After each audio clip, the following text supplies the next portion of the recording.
On va parler de théâtre à présent avec vous, Virginie. On va retrouver une bande de comédiens, comédiens metteurs en scène, en tout cas une troupe, une vraie troupe, celle de Transquinquennal. Un vrai collectif bruxellois, bien connu chez nous, puisqu'ils sont là sur les planches depuis 10 ans. Ils travaillent toujours sur des textes très contemporains. Ils utilisent d'ailleurs l'écriture collective. On a vu des textes d'Eugène Savitskaya, mais aussi Pourveur, Blasban. Ils nous ont habitués à ce questionnement, tout le temps reposer les questions des codes théâtraux et de savoir finalement c'est quoi le théâtre et de jouer avec ça. La nouveauté ici, c'est que c'est pas un texte contemporain, c'est du Shakespeare. On s'attendait vraiment pas à les voir détricoter le grand William. Alors monter du Shakespeare, c'est forcément l'adapter. On sait, le texte est originellement en anglais, il y a 42 comédiens. Ici, c'est une pièce en français, il y en a 6 sur scène. Henri devient d'ailleurs Harry, c'est joué par une femme, Anne-Cécile Van Dalem, qui est surprenante. Alors on le sait, Shakespeare, un grand dramaturge, on dit souvent c'est un contemporain, ce thème reste universel, 400 ans après, rien n'a changé. C'est vrai, il y a une façon de construire vraiment l'histoire, il y a un début, un milieu, une fin évidemment. Il y a aussi cette manière de construire le récit, il y a une intrigue, une sous-intrigue et d'autres sous-intrigues, on le tient vraiment en haleine. Mais alors ici, ce qui est intéressant, c'est qu'ils ont détricoté sa Transquinquennale et donc ils vont nous proposer le récit avec 3 points de vue, c'est-à-dire qu'il y a vraiment quelque chose de très linéaire. Et ce récit va être revu avec 3 points de vue, celui du roi, celui des rebelles et celui du fameux Harry, prince de Galles. Et c'est étonnant. Il y a des images qui suivent maintenant pour illustrer tout cela, des images qu'on pourra commenter par après, parce que je pense qu'il y a des choses à dire aussi sur le décor. Tout de suite, voici Transquinquennal, Varia. Oui, ben voilà. Mais ici, on montre un peu l'arrière du décor où il y a beaucoup de plomberie. Au lieu d'avoir quelque chose qui est directement signifiant, ici, on fait quelque chose de résolument faux et d'avouer. En fait, non, c'est vrai, c'est un vrai décor. Harry, voilà exactement ta propre situation.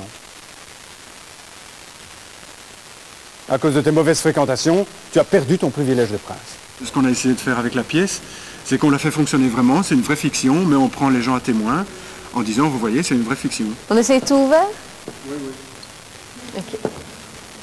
Vous êtes, je crois, convaincu que je ne vous aime pas? Je suis convaincu, si vous m'estimez à ma juste valeur, que Votre Majesté n'a aucune raison légitime de me détester. Oh. En effet. Dès qu'on n'est pas sur scène, on se met dans la salle. On est dans le public, on est en train de regarder, l'ensemble d'ailleurs. L'intérêt du travail, c'est que tout le monde ait un avis sur tout, sur la lumière, sur l'esthétique. Donc il y a un côté, on est tous metteurs en scène. Il faudrait mieux les regarder. Non, parce que moi je crois pas. Tant qu'il n'y a que 5 personnes... C'est quoi le metteur en scène? Je ne sais plus qui disait que c'était un des acteurs qui s'était extrait avec douleur de l'équipe d'acteurs. Pour revenir à Shakespeare, il était lui-même acteur, il n'était pas metteur en scène, il n'est pas dit, mais il devait diriger le montage de ses pièces, puisqu'il faisait partie de la troupe qui les montait. Je suis heureux d'avoir un fils assez hardi pour oser appliquer. On s'inscrit dans ce que dit Michel Bouquet, on préfère des acteurs qui réfléchissent à des acteurs d'instinct.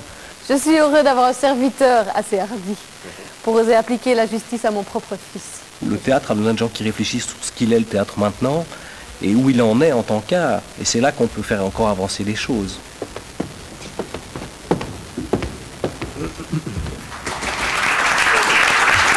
Voilà quelques images des répétitions de Harry, d'après donc c'est Henri IV de William Shakespeare, que vous avez vu aussi, Frédéric. Oui, moi je voulais vous demander, Virginie, à part le fait de transposer l'action dans un décor de type Ali McBeal, à savoir dans un local de toilette d'un grand immeuble multinational, qu'est-ce que Transquinquennal a inventé de nouveau au niveau de la scénographie? Est-ce qu'il y a quelque chose de vraiment particulier? Parce que bon, Peter Brook a déjà fait plein de choses il y a très longtemps. Oui, ou bien on peut dire Armel Roussel ou deux auteurs qui ont eux-mêmes rejoué Hamlet ou Richard III.